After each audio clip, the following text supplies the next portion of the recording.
If the Scottish Government's budget fails to pass, First Minister John Swinney would likely be compelled to dissolve the government and call for an election. Scottish Green co-leader Lorna Slater has reinforced the party's warning to potentially bring down the SNP government, signalling a dramatic act of political revenge.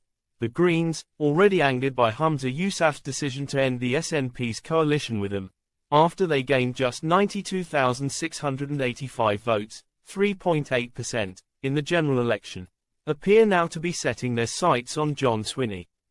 They are planning to oppose his budget, which will be presented by Finance Secretary Shona Robertson in December, with critical votes scheduled for January and February, the Scottish Daily Express reports.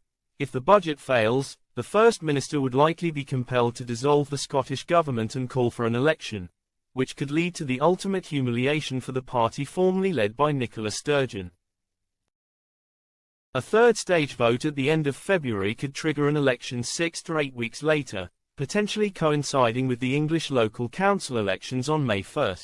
The SNP lost the vast majority of its seats in the House of Commons after the July 4 general election, and a similar swing to Labour could result in a huge win for Keir Starmer north of the border in Holyrood. The latest Green backlash stems from last week's announcement by Shona Robertson of £500 million in spending cuts and the removal of an additional £460 million from a net zero fund.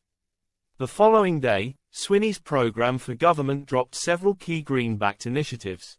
Speaking to Radio Scotland on Sunday morning, Ms Slater said, "I'll be honest, they cut all the green stuff that we put in it.